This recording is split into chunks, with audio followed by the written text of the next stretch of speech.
We have a returning guest tonight, Jerry Robinson, founder of Follow the Money and Follow the Money weekly and daily on ftmdaily.com, is here with us again on Reluctant Preppers. He's an economist, and he's been talking around the country and around the world for the last decade on as author of Bankruptcy of Our Nation and other works to talk to people about the risks that are inherent in our fiat currency system and what specific and constructive steps they can take in their own lives to increase their financial resilience. Jerry, thank you for joining us again here on Reluctant Preppers. Oh, absolutely. It's always good to be with you and your audience. I have to give you a plug because I was just listening to one of your most recent podcasts, which was an amazingly succinct summation of 5 of your key principles or 5 stages of financial independence and responsibility.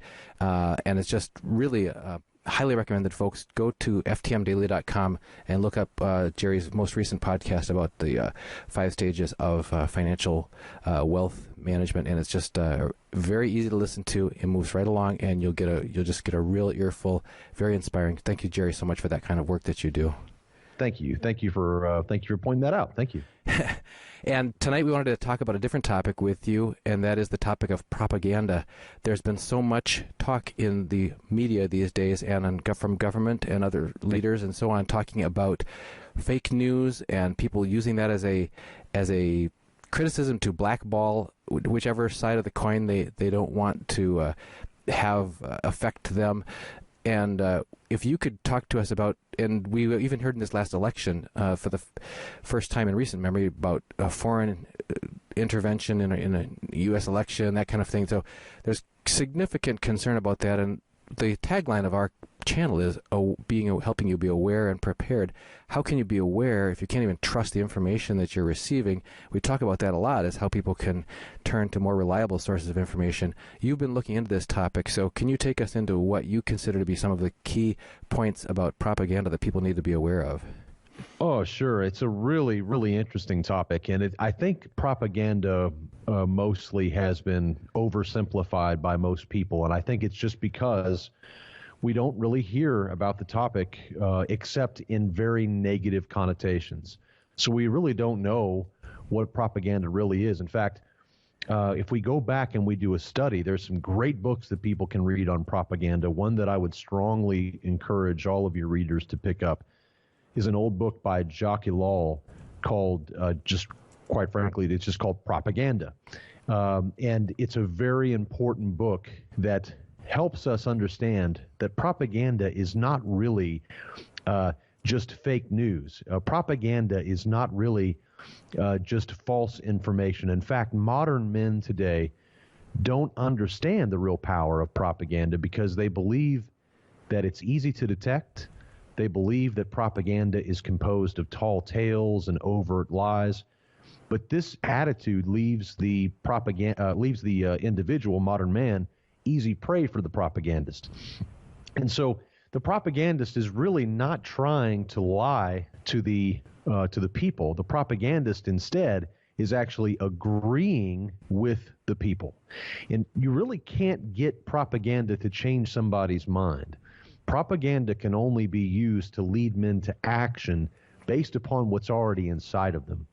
So it doesn't really serve to change the opinions of the masses, but it serves to reinforce and intensify the existing trends. I think this is very, very important because what we see today is just a tremendous sea of propaganda all around us.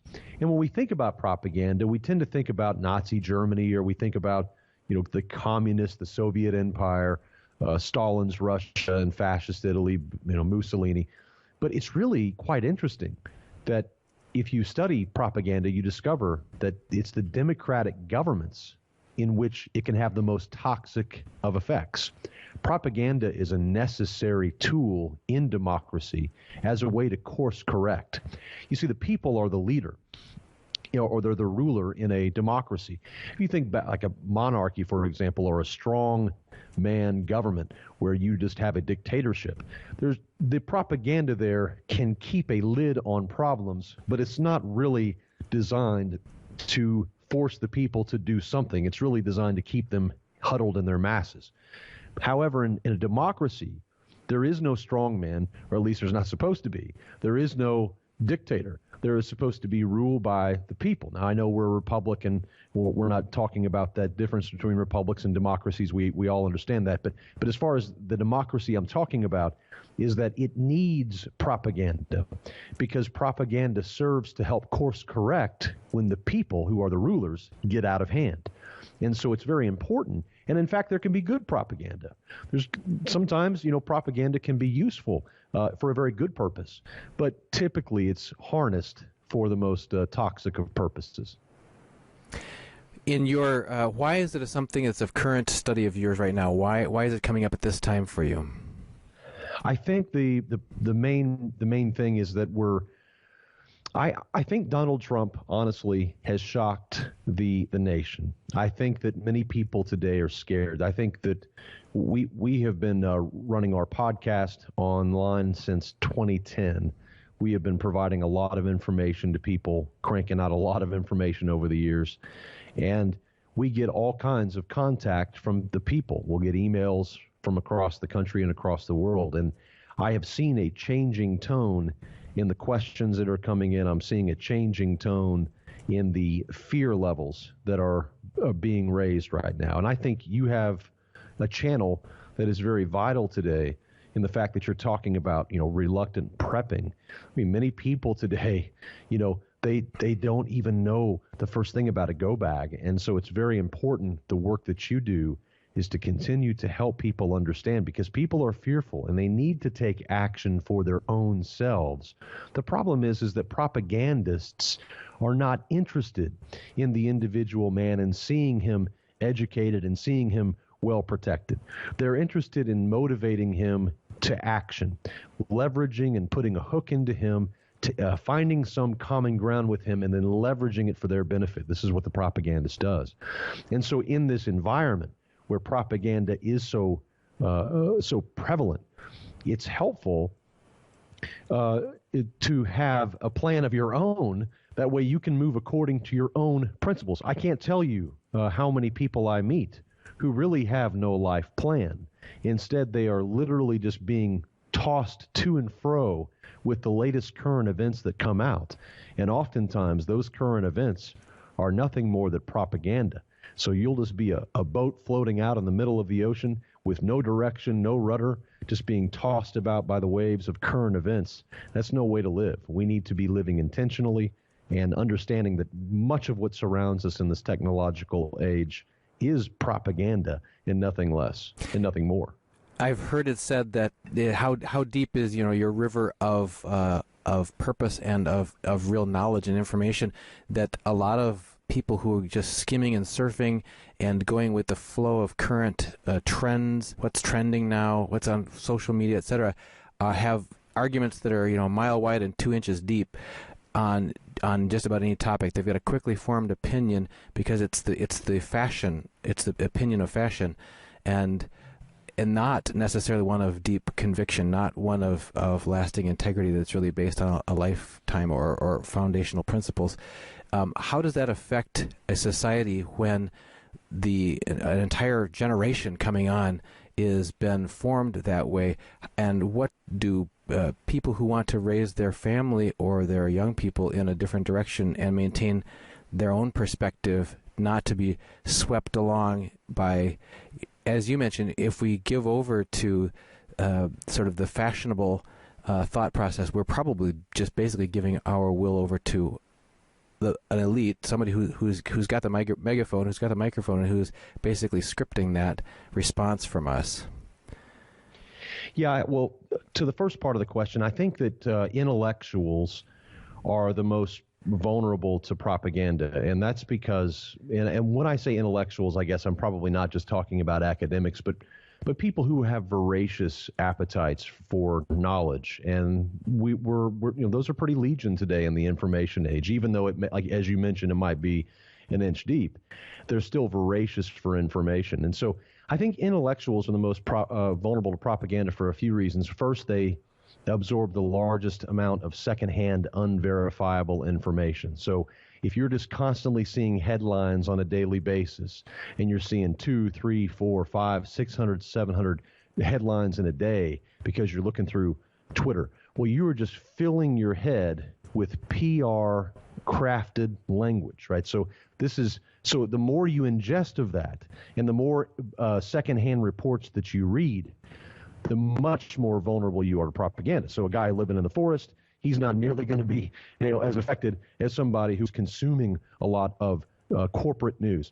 Secondly, intellectuals have a compelling need usually to have an opinion about every single important question of our time, and I think that that's easy to succumb to that. And I think it's especially true in our day with Facebook and Twitter. Everybody has to have an opinion about everything, and so every question people must have an opinion on. And so when you must have an opinion about everything, and the propagandists are offering their opinions to you constantly, it's easy to simply just take theirs, as you mentioned, not really thinking for themselves. So intellectuals tend to promote propaganda because they have to have an opinion about everything, and they often, as you mentioned, go maybe an inch deep to get their information, like many people do. And then thirdly, I think because we're in a technological age where we are surrounded by mass media, we're surrounded by all kinds of television, radio, billboards, print, motion pictures, and of course you can't leave out the public relations industry, which really in most ways is really nothing more than propaganda, and also online, the whole blogosphere, which is propaganda in many different places. And it's interesting that today in our technological society, because men consider themselves to be so reasonable and so rational, it's almost as if they require or they need propaganda so as to literally separate the wheat from the chaff, and it's something that they almost crave. So it's part and parcel, I guess, of our technological age. It's part and parcel of where we are today. The best way to think about it is the propagandist as an anesthesiologist administering the anesthetic so that the surgeon may operate, without any kind of interference at all. Now to the second part of the question, you had mentioned, how do people live in this? And I think, I can only speak from myself, and I'm a believer, I'm a Christian, and so I'm going to view things through that lens. So for those who are not believers, maybe you can just just kind of bear with me as I explain this. But the way that I view it is that propaganda sits upon a base. It has to have a base. Propaganda cannot possibly work unless it has a base. And that base is the pre-propaganda that is instilled throughout people, of course, throughout the public education system. America is largely based upon Dewey's philosophy, very heavily. And so what we see is we see this pre-propaganda base that exists within America. So there's about 4 different things, and we could probably list many. But the first one is that man is inherently good. Man is inherently good. And so the pre-propaganda base always assumes that. So all technology is good. All inventions by man are good. Everything is good. Man is good. Therefore, all of his creative works must therefore, by definition, be good. Well, this flies in the face of a biblical worldview, but that certainly is required for propaganda. Secondly, the second undergirding principle of pre-propaganda that prepares the mind for propaganda is the idea that man, and that his whole ultimate aim in life is his own happiness. So pursuing happiness and all of this. This, of course, becomes very important. It becomes important in the technological age that men are allowed to promote their own happiness and pursue their own happiness. So this is a pre-propaganda ideal that undergirds, any effective propaganda. Thirdly, you must believe that humanity is progressing. This is a pre-propaganda base that's instilled within children in kindergarten. So things are good. So whenever you see a news story about us, maybe humans going to Mars or whatever, it reconfirms that idea within you that humanity is not going down, that what the Bible says about man is not true, but instead actually man is progressing. And so therefore, whenever the new car rolls off the assembly line, it excites modern man because he senses that humanity is progressing down some path that's getting better. And then, of course, you also have the pre-propaganda base of this presupposition that everything is matter. Much of this stuff comes from the ancient Greek philosophies, and they were revived in the Renaissance, and of course they were really heavily promoted by the American during the American Revolution and the French Revolution. Yeah, the Enlightenment, so, right? Mm-hmm. Yeah, so we return to these ancient Greek ideals and philosophies, and they really inform much of our society today, much more than we realize. And so propaganda is simply leveraging that. So in other words, propaganda will always agree with those things. It will never attack those things. In fact, if you attack one of those four presuppositions, you'll find that all four of them will come back to attack you. The three others will attack you. So it's a very well-knit system that's been created, and the propaganda, in essence, keeps the machine going, so to speak. It keeps man believing that he's progressing somewhere, that he's really going somewhere, when in fact, from a biblical worldview, again, let me express that, from a biblical worldview, it's quite the opposite.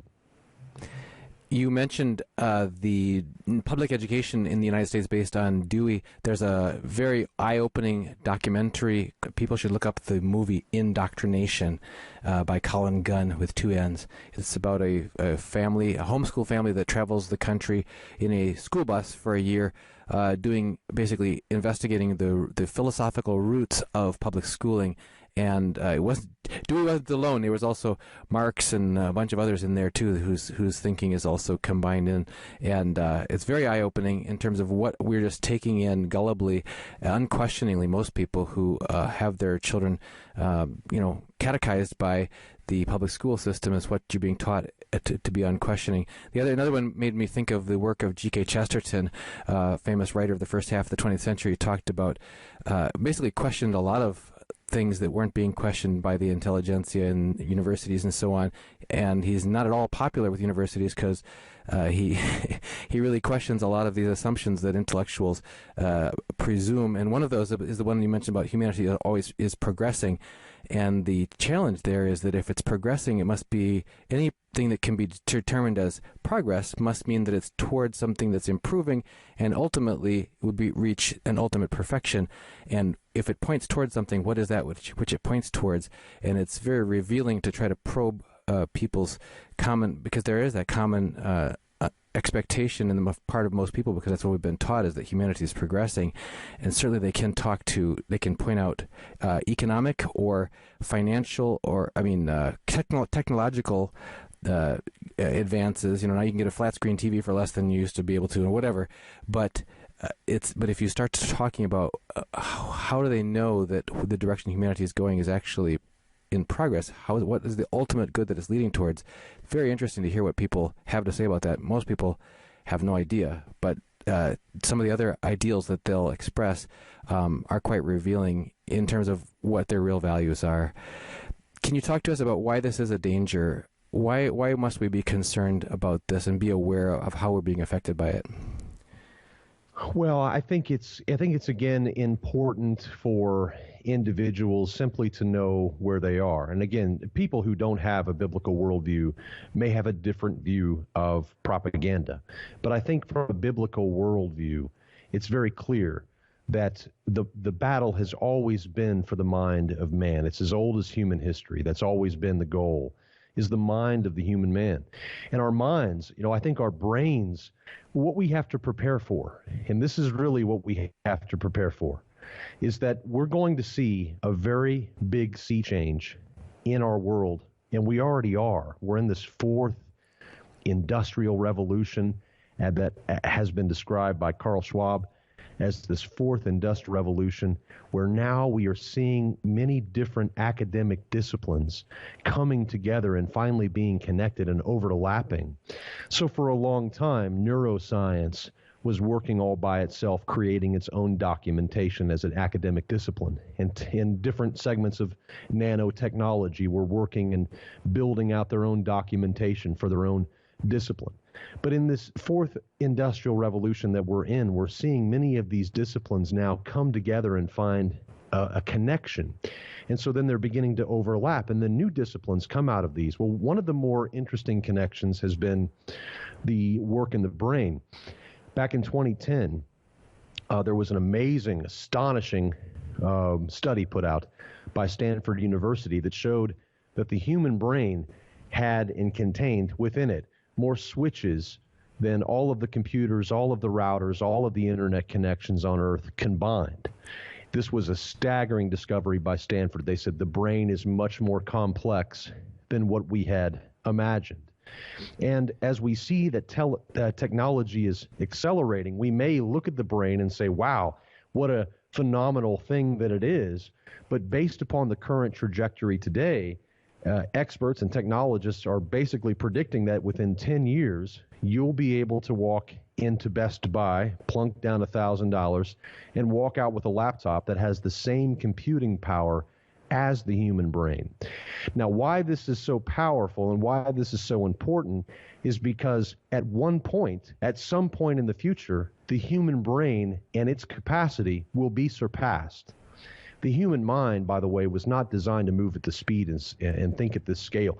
We have way too much stimuli around us on a regular basis. Most Americans are myopic because they stare at screens all day.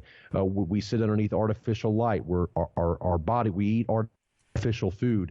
We have fake money. I mean, everything around us is fake. Our minds and our bodies were not adjusted for this kind of lifestyle. And neuroscientists and technologists are actively seeking methods to upgrade the human brain so that they can better cope with this new environment. So brain implants are the promise to keep our brains apace with this accelerating technological age.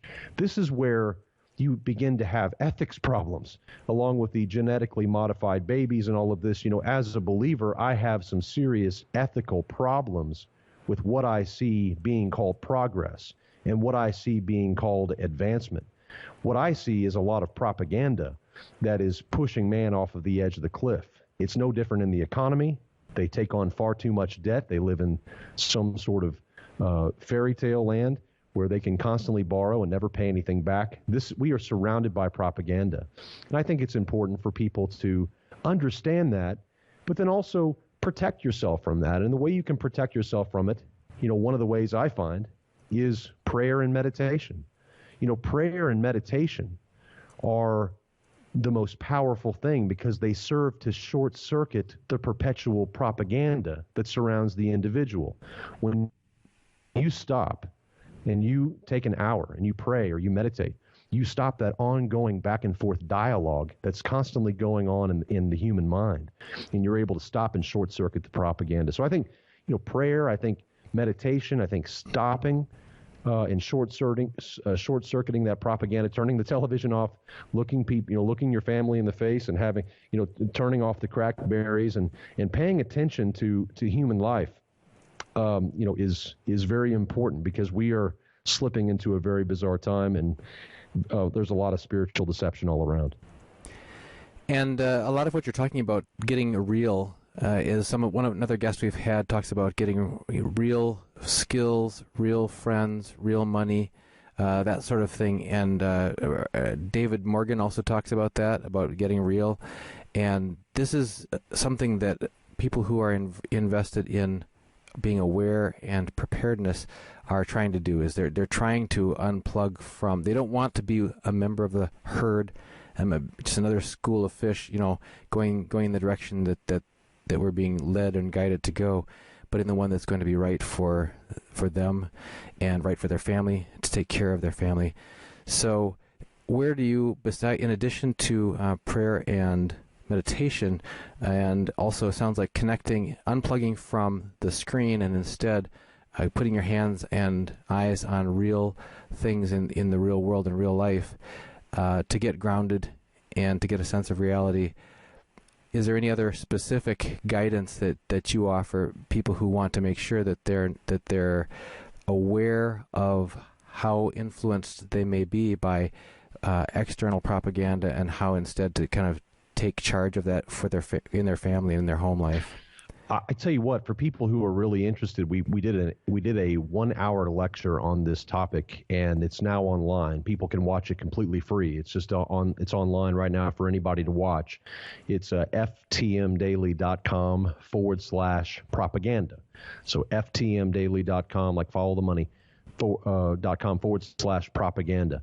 And there you can watch a hour-long video where we talk about a lot of things related to propaganda, and we do provide, some conclusions. Although I'm not really. I think at this point it's more about creating the awareness of what it is. I think the applications might be different according to each person. Yep. And one fellow we're going to have on again next week, who is Brad Harris from Full Spectrum Survival, talks about the necessity of getting your family into a habit of, in his case, they use camping as their way to get out and really learn skills. It's person to person, face to face. It's dealing with real things that were, in God's creation, dealing with the real world. You can work on survival skills, you can work on self-sufficiency, you can work on challenging and confidence building, but it's dealing with real things, real challenges, real experiences, building together as your family time. I know we, as a homeschool family, had tons of opportunities to have those kind of real experiences. And even now, we have some grown children still living at home in college, and when we have weekly dates with them, we say, hey, what shall we do? If anybody starts to say, hey, let's just watch a show, let's just watch this or watch that, almost always somebody else says, let's do something real. And it's quite refreshing and re-energizing to me to hear that coming from the next generation of saying, let's do something real instead of getting on the screen together. Me too. That's very refreshing to hear. So, Jerry, just thank you so much. I know our time is short this evening, and we wanted to have you on here quickly to touch on this topic. We'll put the link to your movie on propaganda that you have on your ftmdaily.com site on our description of this video for people to click on if they want to watch that. And we'd love to have you back again soon to talk about those 5 pillars or principles of stages of maintaining and achieving and maintaining financial independence, because a lot of what we were programmed to do was to fit in as cogs in the system and to just line up, go to work, take your paycheck and put your money in a 401k, whatever, in the stock market, and your information says that may not be the best programming you receive. There's better options out there. So we'd love to have you back and talk about those topics. Oh, I'd love to. It'd be a great time. Thank you, Jerry, for joining us again on Reluctant Preppers. Yep, my pleasure. Thank you so much.